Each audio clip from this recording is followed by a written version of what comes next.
to Benin. So my group is to bring those people together, to put to their consciousness that they are actually Benin people and so we're all one. That is the core of your organization, to let them know that this is actually where you came from and we are one. Yeah. Okay, wonderful. So your summit this year, the theme, Aghada Aghada. Yeah. What does it mean? And why did you choose that for your theme this year? Well, the issue of the theme came about a month ago. Okay. What are we going to name? What are we going to call the summit? Because we're an historical group, we try to think out of the box. But our historical background it's well solidified because of the amount of mentors that we rely most upon. We have quite a lot of people that we discuss with and then guides us historically. So one of my mentors, Mr. Aikoregio Bobaifo, I reached out to him and said, we need a theme for the summit, something that it's indigenous, but something that has a widespread ideology. So he said, why not name it Aghada Aghada? And I said, what would Aghada Aghada mean? He said, let me give you a clue. The Bishop of Canterbury came to Benin in 1992. All right, then at that time it was Obairidia of blessed memory, that was the Oba of Benin. So Obairidia was explaining something to the Bishop of Canterbury that before the Europeans, the Portuguese came in about the 15th century. Notably, the first Portuguese that came was in 1472. Before they came to Benin, the Benins already had a crucifix. One couldn't tell where we got it from because the crucifix, the cross, that has appeared in Benin history was not brought by the white people. Probably my ancestors, I don't know how they evolved that. Before the first contact with Portuguese? Yes. That's the first contact we had with the Europeans were with the Portuguese in 15th century. So, but the crucifix was already part of the legend and the story of the Benin people before the missionaries came from. So he was explaining that crucifix that was there before you people came. The Benin calls it Aghada Aghada. Now, Aghada Aghada means the crucifix is like the four cardinal points, all right, the north, east, west, and south. And the Benin takes the number 4. It's quite a very unique number in Benin. We have a Janine, we have the Ejon, the 4 elders who now eventually became 7, the Uzamani. So the 4 corners of the earth, that's what we call Aghada Aghada. Aghada Aghada means the outreach of the Benin people. So where the Benin people, where the territorial integrity of all these Benin people, the outreach of where the Benin people are extended to. So that's the 4 corner at which the Benins are all found all over the world. So that's what you call Aghada Aghada. Amazing. You're gonna to one become a member of your group? Yeah, very easy. You don't need form, you don't need anything. You just have to first of all know that some persons, I wouldn't say just have to first of all know that you're a Benin descendant. However, not all persons actually know that they are Benin descendant.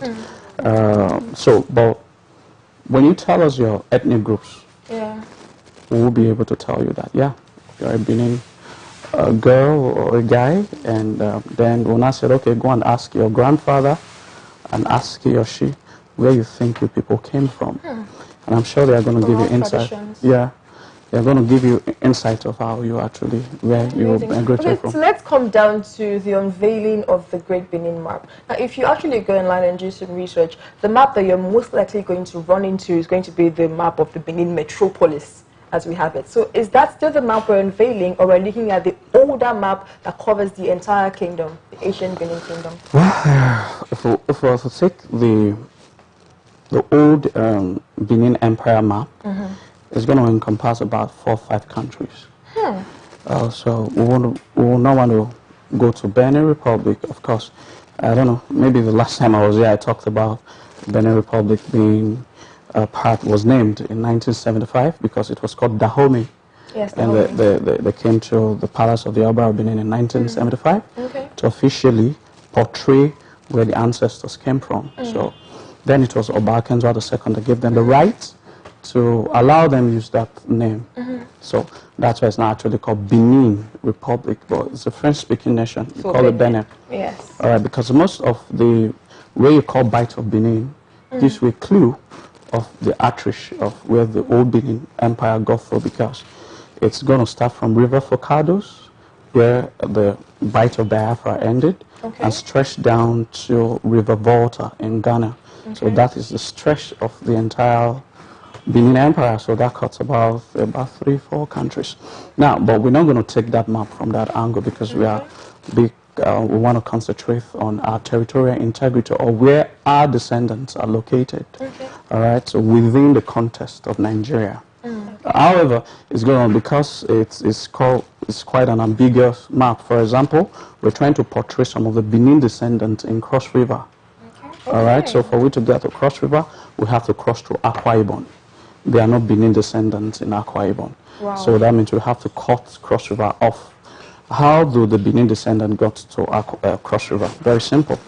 Oba Vorame, the last independent Oba of Benin, that was deposed, all right, got married to several wives and had children. All right, that it's almost like a community. All right, so those are also Benin descendants. Not just Benin descendants, they are royalty. All right, so we couldn't go to Calabar, but however, we were able to cover a bit of the southeast, more of the south-south, and part of the southwest. So that's where the map is going to cut across. Now, there's a big problem, but we're going to explain when we're unveiling the map. All right, there's some paths that we have to cross over. All right, in a bid to get to Eko, where my ancestors also established, or Barobwa. All right, we have to pass through places like Ogun State. All right, and that becomes cumbersome. But we're going to pass through the Ogun State and get to Eko, but we're not going to reflect any descendants being present in Ogun State. So, but when the map is unveiled, people can actually see that the locations at which all these Benin descendants are migrated to, and how they were able to establish what becomes different history than I share today.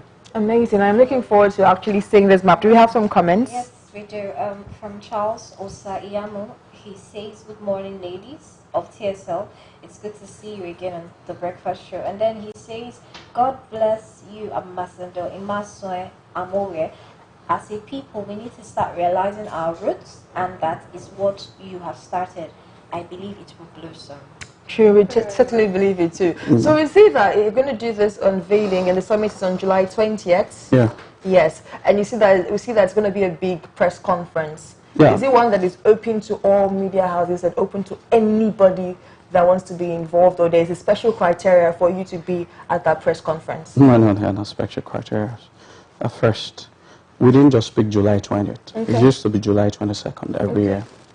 Like I told you, we're a historical group. We just don't pick dates. We just don't pick event. We have to first of all check what that date means in the Benin calendar.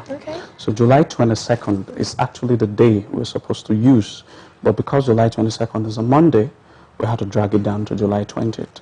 Why did we choose July 22nd? July 22nd, 1914 was when the Benin monarch was restored. Now, there's a difference. There's a difference between the monarch and the monarchy. The monarch is the king. The monarchy is the kingdom. All right, so when Oba Vorame was deposed to Calabar in 1897, there was a vacuum of leadership. All right, so and that vacuum of leadership lasted for 17 years. So the Benins had a king that was deposed, but had no king on the throne. So there was a vacuum of about 17 years.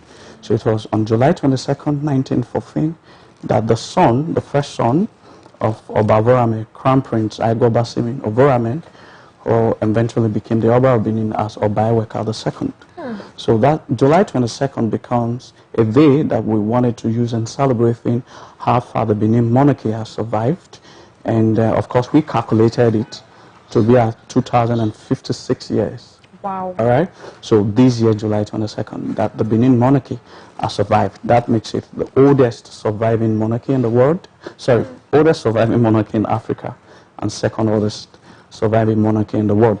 Now, the problem is when we tell people this, they are usually not. That's not possible. Where did you keep Ethiopia? Where did you keep Egypt? Where did you keep the Roma? Where did you keep this and this? Now, we tell them the watchword is surviving. All right. Yes, the Egyptian monarchy existed maybe about 5,000 years before the Benin monarchy started. But they don't exist anymore. Ethiopia doesn't exist anymore. Most of these kingdoms doesn't exist anymore. All right? So, but the oldest, the one that seems to, that is older than Benin, about 600 years, is Japanese, and it still exists until date. So Japanese is the oldest surviving monarchy in the world, followed by Benin. So these are facts that we try to portray, that every July 22nd, every year, the monarchy gets older. So July 22nd next year will become 2057. That is amazing. That's just the idea. That is amazing. That is exciting. And I'm sure that a lot of people want to be a part of this year's summit. So just let us know all the information that we need to know, the venue, the time, and everything that everybody needs to know to be there for this unveiling. All right. First, the chairman of the occasion is Chief Samibia, the Yasser of Benin, or some people call the Prime Minister of Benin. All right. We're going to be expecting about 20 Royal Majesties. Wow. About 11 of them are first-class kings. They're going to be traveling from Delta. Some are going to be traveling from Bayelsa, Yanagwa. Some are going to be traveling from River State. And about 3 are going to be traveling from Anambra State. Wow. So we didn't reach out to them, as a matter of fact. Most of them reached out to us. They found their roots. Yeah, that we have been in, so we have to come identify through the summit. Then, obviously, the governor has shown interest in participating in the program as well. Then we have Engineer Greg Ubefun, I think the first Nigerian to have a shipping dockyard.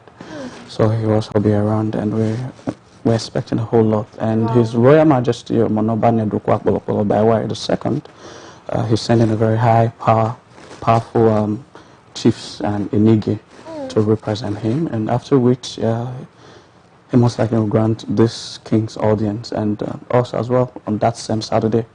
So it's going to be a summit / a press conference. Once the summit is done, we're going to do a press conference where we'll unveil the map.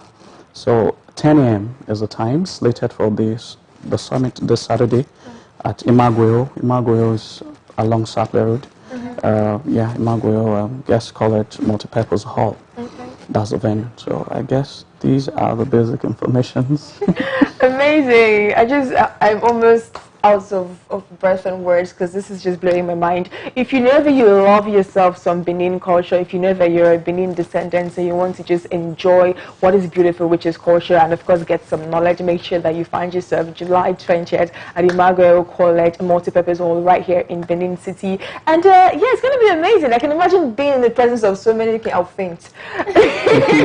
Thank you so much for coming again. No problem. It's always a pleasure to have you. You have such a wealth of knowledge, and we are so happy that you're always willing to give. Hopefully we could do this again some other time. Of course, thank you so much, Joe, and thank you so much, Adriel, and thank you for sticking with us in TSM Nigeria. Of course, it's a breakfast show. We're going to be here again tomorrow morning by 10 a.m. having amazing conversations with you. Remember to subscribe to our YouTube channel, TSM Nigeria Space TV, follow and like all of our socials, TSM Nigeria TV, and of course check our blog for all your news on the go, tsmnigeria.tv. My name is Joyce Jukes. Thank you so much for joining us, and good morning.